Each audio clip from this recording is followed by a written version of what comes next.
There was, really no viable way to get in touch with someone. Yeah, a letter on a slow boat from wherever they were. Yeah. And, I think about that. Now we're in contact instantly. Yes. And crazy. We publish this stuff, and we have lots on our websites, and it stays up 24 hours a day, 7 days a week, 365 days a year, and it's been up for a long time. So in this story, about 50 officials in Indonesia, it was dated August 18th, drug this pastor here, Pastor Harry, Herri Susanto, drug him from his worship site and sealed the shop where his church met. And of course you look at it, he has a shop where his church met. That's not very much. But these people are serious, trying to meet just anywhere to worship the Lord. The sealing of the worship site was part of a government effort to recover dozens of shops the government says it owns at a business compound in a certain area of East Java province. So now it doesn't sound like it has anything to do with Christian persecution. But, that's just the way a lot of these, you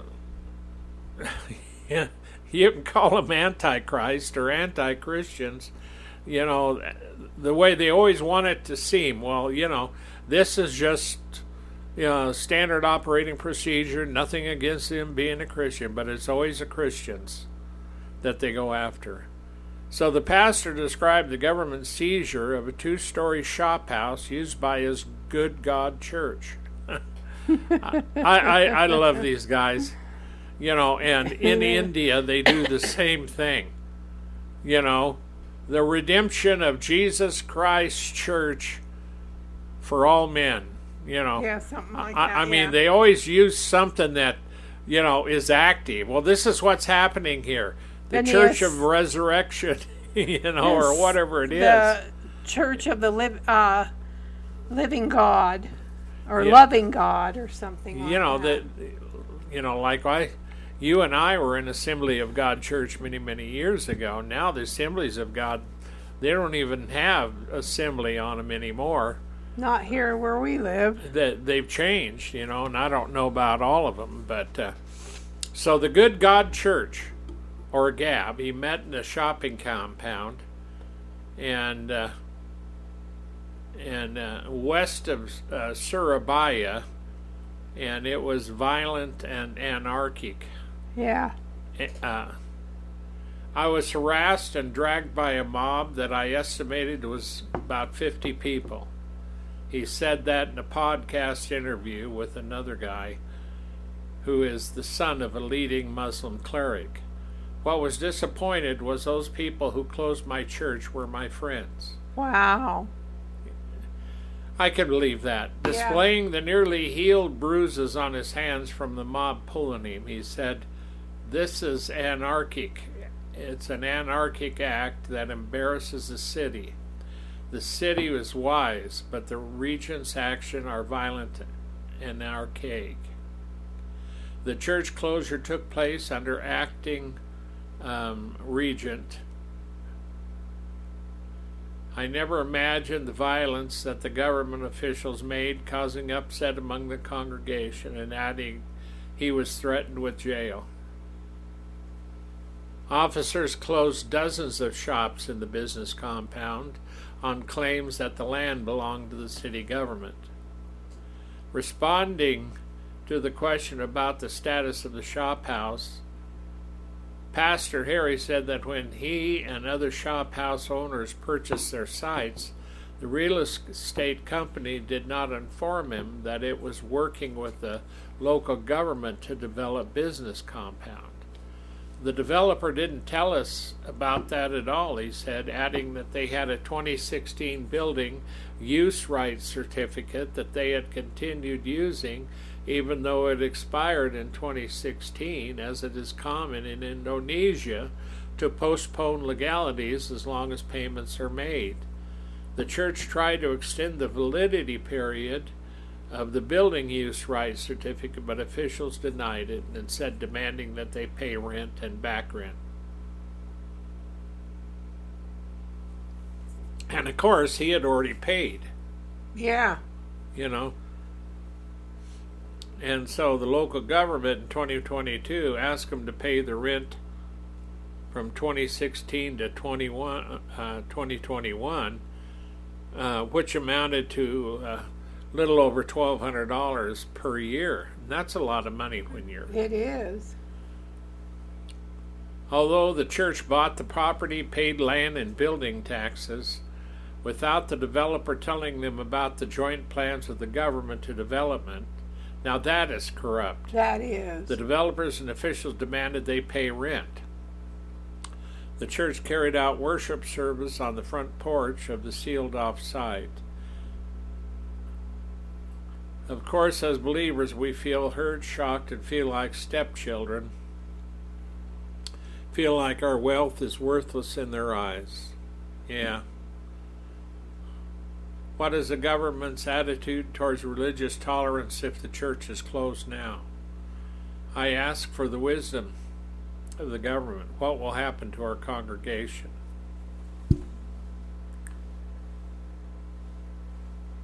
Yeah, that's sad.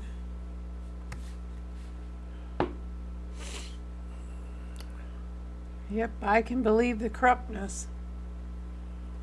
Well, further on they said they considered it as a shop house for business. That's what we consider it as. We did not consider it a place of worship. Well, what difference does it make? They were worshiping. Well, the government doesn't want them to do that, obviously. Yeah, so pray for this pastor and this congregation in Surabaya, Indonesia.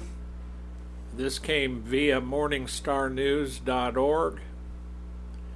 And the pastor was dragged and threatened in Indonesia, closed the churches. So pray for the persecuted church. Okay, Tower. Okay. China pushes to correct the Bible and make CCP doctrine above all. This story comes to us via International Christian Concern, persecution.org. The Chinese Communist Party, or CCP, government is rewriting portions of the Bible in an effort to increase its control over religion in country. According to U.S. Representative Mike Gallagher, he's a Republican from Wisconsin, in a meeting of the House Select Committee on the CCP, Rep. Gallagher stated that Chairman Xi Jinping is on a quest to make the faithful serve the party rather than God. Rep. Gallagher referenced a statement from Chairman Xi during the 19th Party Congress in 2017 that declared the intent to pursue the syncretization of Chinese religion and provide active guidance for religion and socialism to coexist. Besides attempting to control Christian doctrine and practice, the CCP is persecuting other Buddhist and Muslim ethnic minorities, according to Rep. Gallagher. The CCP sees itself as possessing absolute authority over religion in China. For example, in 2018, the Vatican compromised with the CCP on the prerogative to appoint Roman Catholic clergy in China. Multiple sources have warned that the CCP aims to select the next Dalai Lama, the supreme leader of Tibetan Buddhism. Thus, the CCP, forcing the church to be subservient to the state, infringes the Western conception of religious liberty, which is founded on the Christian understanding of the church and the state as distinct institutions ordained by God. Rep. Gallagher cited 2 cases of the CCP rewriting portions of the Bible. The first from the account in the Gospel of John of Jesus telling the woman caught in adultery to go and from now on sin no more, and telling the scribes and Pharisees, "Let him who is without sin among you be the first to throw a stone at her." And that's John 8:3-11. A textbook from a Chinese university appeared in 2020 with the account from the Gospel of John rewritten to end with Jesus himself stoning the adulterous woman to death. The second is a report that CCP authorities in Hunan province forced Protestant churches to replace the 10 Commandments with Xi Jinping quotes, changing the first commandment from "Thou shalt have no other gods before me" to resolutely guard against the infiltration of resolutely guard against the infiltration of Western ideology. Yeah, that's changed. Yeah, so what? Oh yeah, that he's changed it from the first commandment from "Thou shalt have no other gods before me" to resolutely guard against the infiltration of Western ideology. That's just crazy. 2 Christian pastors at the congressional meeting testified on persecution in China, noting that many Chinese pastors and Christians are undeterred. International Christian Concern recently published a report describing the growth of the underground church. The underground church in Iran, where government repression seems to cause the church to grow rather than stifle it. As the early church father Tertullian wrote, "The blood of the martyrs is the seed of the church." I believe that. Yeah. Because if you like what's going on in Iran, you try to repress it and stamp it out, it just more and more. Well, we've seen that stuff coming out of China for a long time. That's just like stomping on a fire and the sparks spitting out and igniting another fire. Yeah. Well, the next one, we're back in Pakistan. And here's a couple here. Sumaira Bibi and her husband. Now, we've seen these two before, quite a while ago, because their 2 daughters were kidnapped by Islamists. And a lot of these Islamists really go and use, and these people are poor, dirt poor. And they went and took their daughters.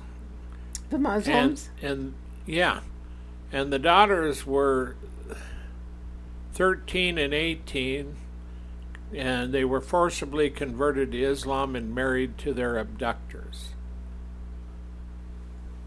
Now, the police refused initially to make efforts to recover the girls. And